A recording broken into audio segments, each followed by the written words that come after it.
If I was to describe the Thrive in 3 words, I would probably use confusing, unique, and eye-pleasing. Confusing because I think at some points I'd have to take a step back and think like, all right, what's happening with all the different actor changes and everything. But I think that also made it very unique because I've never seen a play where like one character is portrayed by multiple actors. And then eye-pleasing because I think the set was really pretty and like the stuff they did, especially like, with the mask, was awesome. So the playwright of the play was Ellen Feldman. I would say this play was a drama from what we've talked about in class because it had a mostly serious tone throughout. Did have some comedy in it, but I think what makes it a drama rather than like a tragedy is just because of how the ending was. It wasn't completely sad like how a tragedy would be.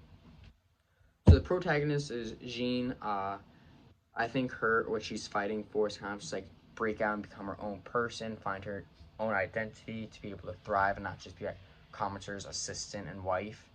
And I think the climax, I would say, is kind of like the interrogation type scene right after she's attacked in New Ireland. Uh, the language was really cool because it takes place in the 1700s, but it's definitely more modernized. Uh, One of the things they repeat lots of times is beast of burden, like they call like Jean that, and I think kind of just shows comments on her relationship and kind of like how it's kind of going downhill. I also think it was a lot more back and forth rather than like straight monologues, which I enjoyed. And then one thing I thought was really cool is how they kind of did the like, interpretation type scene with the French and Tahitian, like and going back and forth. I thought was really cool. Um, so the director was Lisa Rother. The stage type was the proscenium, where it's just like the audience is on one side of the stage. I think the actors were cast pretty well. I don't think I'd want to switch any actors different roles. And I think they're all very generous actors, never try to like steal the spotlight from one of the other actors that they were sharing the stage with.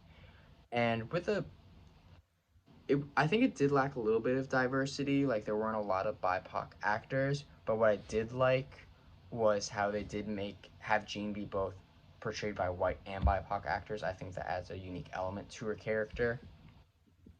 And one thing for one staging block, I can like picture very well was during the interrogation scene when Jean's kind of standing in the center of the stage, and then one by one, like the people she interrogates is like standing in the front, like left or front right corner of the stage, and I kind of see like that kind of like makes it seem like they're on trial, like they're standing on the stand, and then the way they kind of like don't look at her but look straight out to the audience kind of shows like they don't really care about her. They're not even gonna look at her, which I thought kind of like adds a cool element.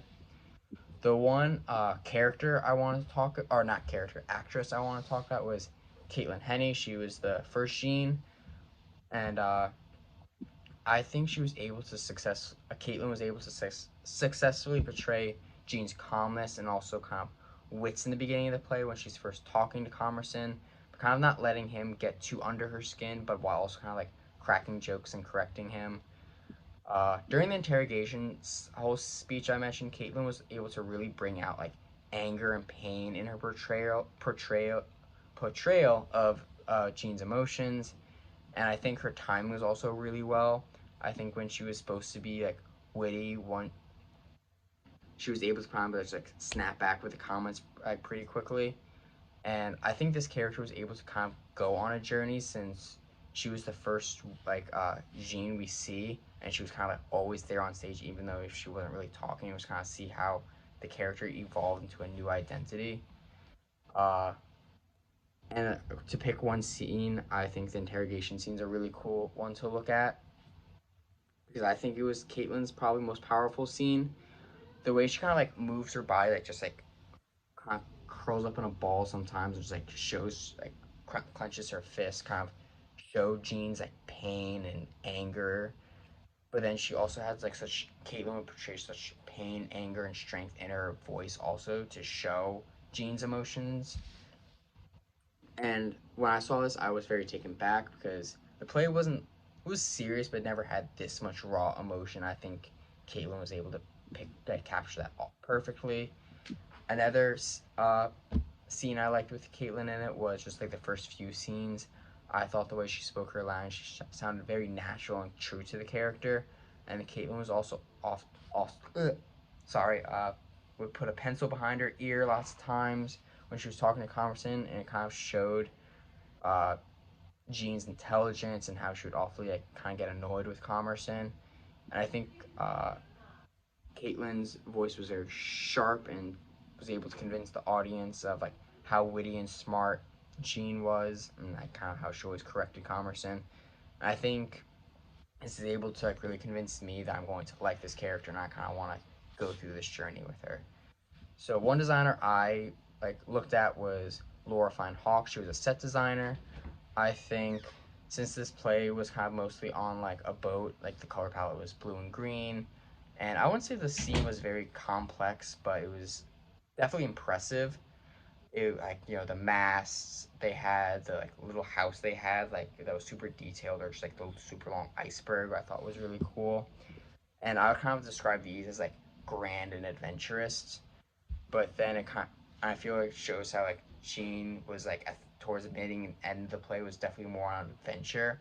But when you look at the second set piece I was going to talk about, like the beginning when it's just like simple flowers and that's all it is, I think that kind of shows how like Jean went from like this very simple life to then like going on a journey and finding herself, and kind of like talk about all the artists together. I think they were able to completely convince the audience that this world is real. Like the playwright who wrote the lines with the mix of like time appropriate modern language, and then also I thought like some of the costumes were also similar for some characters, like how the sorry like how the Askers would kind of just like they'd have like the bottoms of jean but then just like black tank tops. Like I think that was very modern. Like I don't think people in the 1700s would wear that, so I think definitely mixed like all right, we know what world we're in. And I think the artist really wanted us to think about the journey it is to like find your true identity and kind of like have us experience that with Jean, and how challenging but rewarding it can eventually be. And I think I definitely started like in this play. I whenever I go to plays, I kind of just pay more attention to actors and acting and the story. But I definitely looked at this much more at the technical aspects. I think we've been talking about that recently. I was kind of thinking, like, what's the stage manager probably saying right now? And I was also really looking at the set and how pretty it was and how cool it was, and also just like all the different light choices they made throughout the play. I thought I was thinking about a lot more, so it was definitely cool to like look at a play in a different point of view.